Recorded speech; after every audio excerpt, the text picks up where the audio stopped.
Ok, bonjour tout le monde, j'espère que vous allez bien. On se retrouve aujourd'hui pour une nouvelle vidéo et tu l'auras vu avec le titre et la miniature. Je vais te donner 3 idées d'autoportrait à faire chez toi, tout seul, avec juste très peu de matériel, ton boîtier, un objectif, un trépied, ça peut aider, et puis 2-3 petites choses que tu vas pouvoir retrouver chez toi. Bref, c'est parti.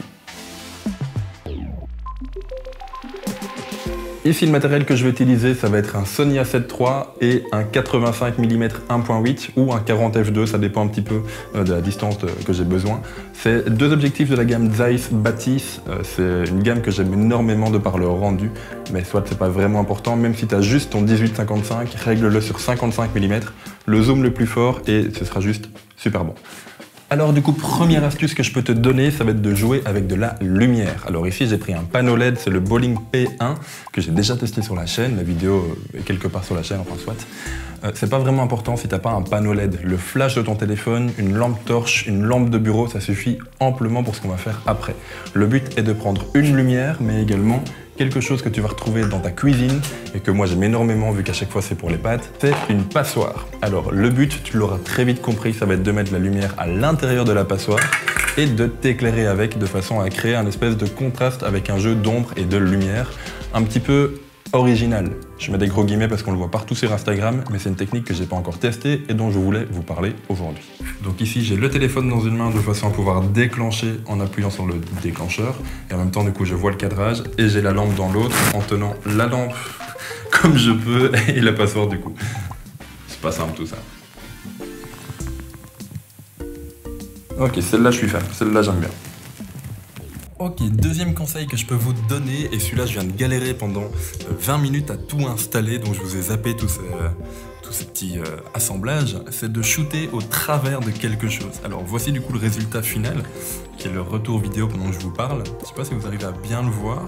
En gros, je viens de mettre devant la caméra une bougie, une lampe et une plante en tout cas ce qui reste, de façon à pouvoir un peu ceinturer, à pouvoir cadrer l'image, à mettre des éléments dedans, et donc du coup à guider le regard vers le portrait. Alors tout simplement le setup est assez simple, c'est une lampe de bureau devant, un reste de plantes, ça dépend pas mais qui ont bien vécu quand même, une bougie que j'ai surmontée avec 2 petits jeux, Obscurio est vraiment génial si jamais t'aimes bien les jeux de société, et ça donne ceci du coup, hop. On a la lampe qui vient ici taper sur la plante pour fermer un peu l'image par le dessus et on a la bougie pour fermer l'image par le dessous et ça donne du coup je trouve un beau jeu de lumière.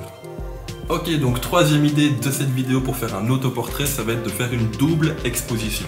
Pour ça, tu auras compris, tu auras besoin de 2 photos.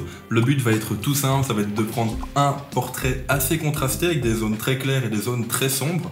Donc n'hésite pas à le faire dehors par exemple, avec le ciel assez blanc. Et ensuite de prendre une photo d'une texture ou de quelque chose que tu aimes bien, généralement avec des feuilles, un mur de briques, des dalles, du carrelage, ça fonctionne très bien. De façon à avoir un truc un petit peu...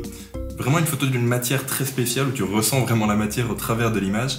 Et ensuite, le but va être de fusionner les 2 photos de façon à avoir sur le portrait certaines parties qui ressortent avec cette matière. Bon, il n'y a plus qu'à ranger tout le bordel qu'on a foutu en sortant tous les accessoires possibles de la maison et on va pouvoir passer en post-prod.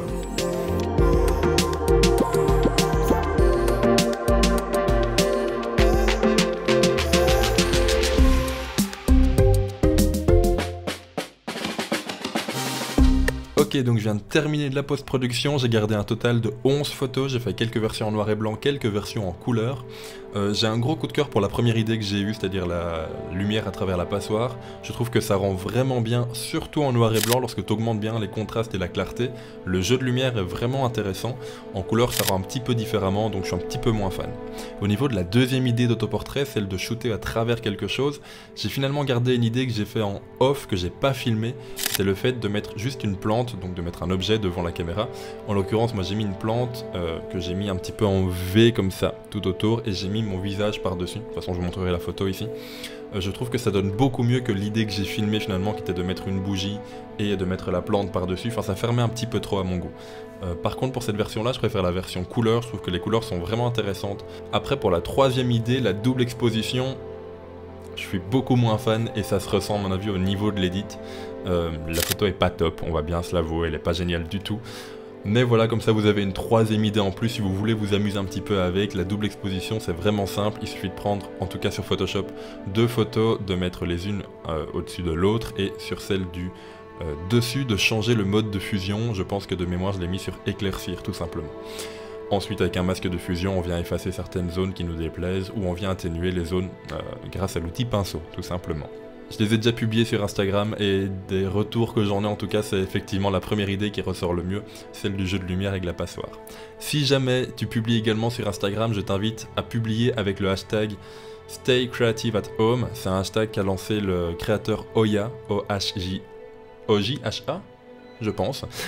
C'est un créateur que j'aime énormément sur YouTube et sur Instagram, donc je t'invite vraiment à aller le suivre sur YouTube et Instagram et à suivre également ce hashtag de façon à, pourquoi pas, échanger un peu des idées avec une communauté de photographes et de vidéastes, de créateurs qui sont comme nous confinés à la maison. Le but évidemment de cette vidéo était tout simplement de continuer à shooter même en restant à la maison, même en restant chez soi et d'avoir du coup de nouvelles idées. Bref, si jamais ça t'a plu, n'hésite pas à laisser un j'aime, un commentaire et pourquoi pas à partager et à t'abonner à la chaîne. Quant à nous, on se retrouve très vite pour une nouvelle vidéo, alors reste chez toi pour le moment, mais dès que tu peux sors, fais des photos, fais des vidéos, mais surtout fais ce que tu aimes et puis à la prochaine. Ciao.